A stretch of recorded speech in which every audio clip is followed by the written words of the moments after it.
your full name, your occupation, and what inspired you to film Nas, the legend?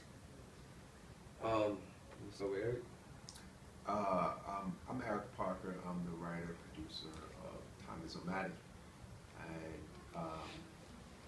you know, we really didn't start off trying to shoot Nas or to do a documentary on Nas. We really wanted to do a documentary on Illmatic because it was such an impactful album to us.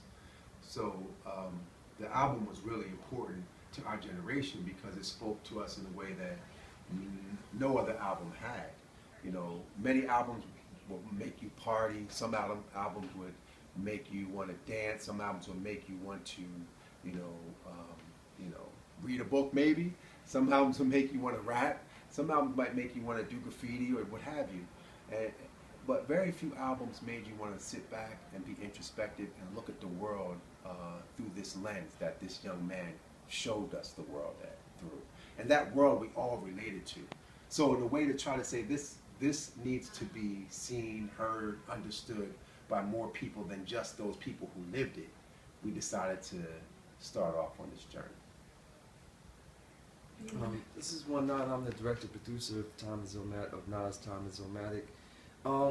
When Eric first gave me a call and said that he was interested in doing an Illmatic DVD or a 10-year anniversary of Illmatic in 2004, I jumped at the chance. You know, this was something that I grew up listening to. I grew up in hip hop. At the time, I was really an artist, a street artist, graffiti artist, and I was just starting to experiment in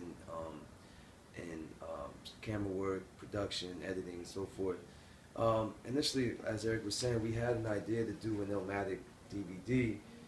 We started off with Nas's father, Oludara, and he gave us an incredible history of the Jones family, the culture, the music, the books they read, the knowledge they passed down.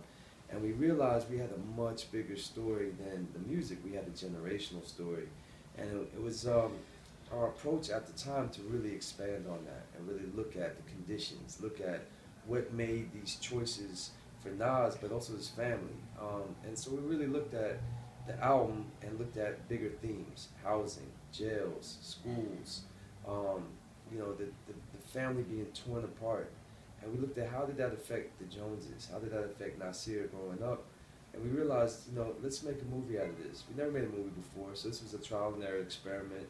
And, you know, it took us about 10 years off and on, out of pocket for the most part, to really make a film a reality. Fabulous. Now, you've shot some of it, or all of it, well, some of it in Queensbridge. What was the response of the people going back there with Nas and seeing him?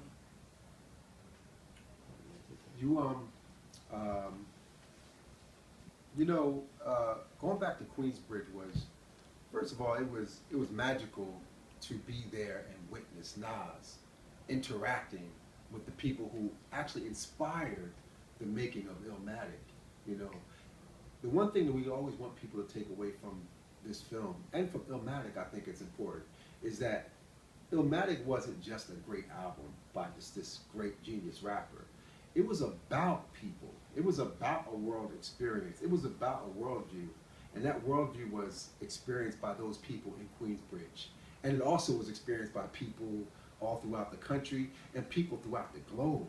So that's what made it important. So to be able to go back to Queensbridge and see the faces, you know, from Nas's childhood that actually inspired the album was a magical moment. You would see people, and some of that we caught on camera, people would stop and they would talk. And there's one moment in the film, I mean, so much is so layered to see that when he goes back. And you could tell in his mind he has so many things he's thinking of when he goes back.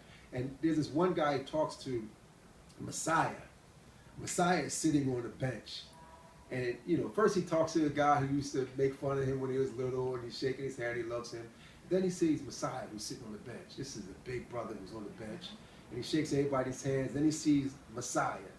And Messiah, he says, not little Messiah anymore. And Messiah says, I'm home now. I'm big Messiah. You're big Messiah. So they had this conversation that's going on right beneath our noses or capturing on camera. And it's easy just to look at that conversation as just two people saying hello. But it's layered with so many different things going on. And as he walks through the Queens Bridge that he knew, you could almost feel, you know, all the ghosts that are around, all the spirits that are no longer there, all the well wishes, all the love, all the people who supported him. You can almost see that in his face, and you can almost feel that in the air. So it was a magical moment to be able to go back and see Queensbridge through the eyes of Nas. Nas's dad is a jazz musician and a very well-known jazz musician, especially among his peers such as Ron Carter, who loves him. I work with Ron Carter, so it was amazing when I mentioned about this. Now, how do you feel about, you know, with all due respect, these old heads, these icons? How do you feel that this new music, as we call it, is influencing today's generation because of this movie that you're showing? Because Nas and his father, being musicians, are bridging a gap that people don't think is being bridged. How do you feel about that? I feel like it's part of passing down musical history and culture. I mean, when you listen to Illmatic, you're listening to the next generation of what was blues or what was jazz. You're listening to storytelling in a different form, and it's a continuation of how culture is being passed down over the course of time.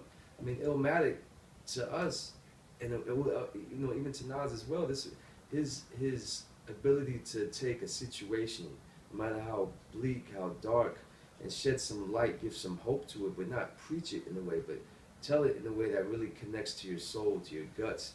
Do it in a way that has a mystique about it.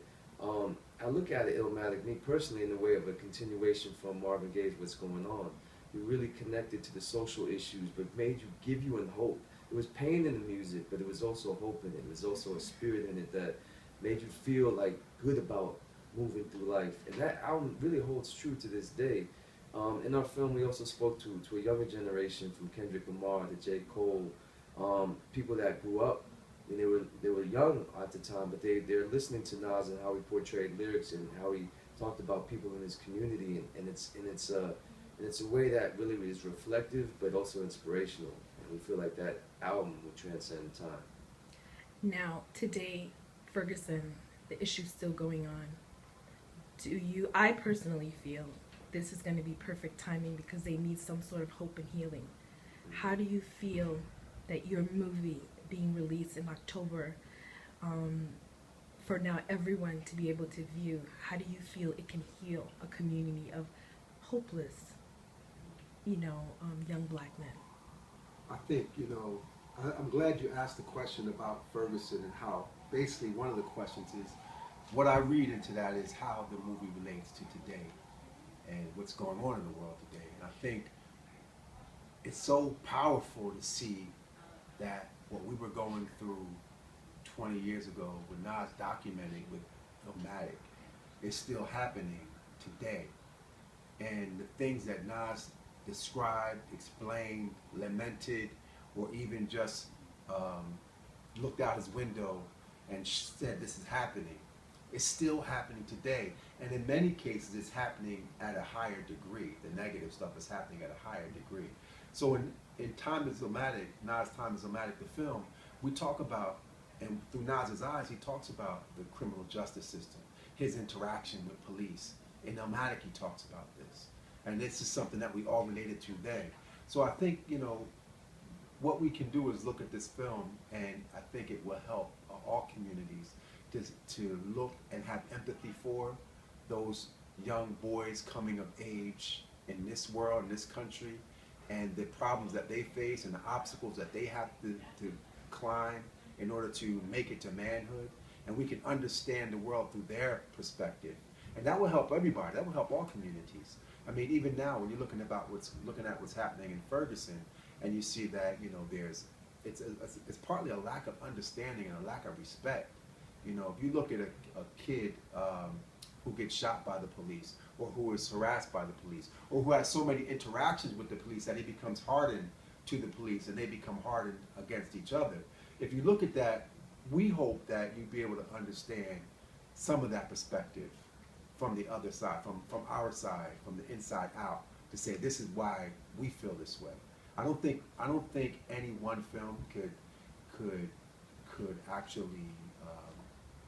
actually heal all of these wounds that have been opened, but it will at least allow us to have an understanding.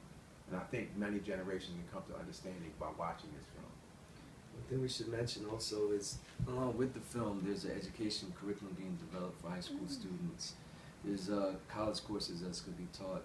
Mentioned Ferguson, we're actually doing a youth screening in St. Louis for the that will be for schools there, and Eric and I will be doing a Skype live chat with that. So what we want to use the film as is an education tool to say that, you know, this is not going to be the answer to this, but let's address issues and let's see if we can inspire others. Like Illmatic inspired us 20 years ago, and here we are now. We actually made a movie about it. Who knows what the next generation will do with after seeing our film, and maybe they'll take some bits and parts and relate it to their situation and say, you know what, I got choices. I can do this.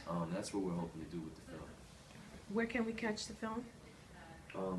You know, one of the things that we're really excited about as filmmakers, you know, we're first-time filmmakers too. We're just happy as hell to be able to go to the theaters and look at a film that we've been looking at on a small screen in the dark for all this time and see it in theaters. So we're happy that, you know, you can see the film in theaters.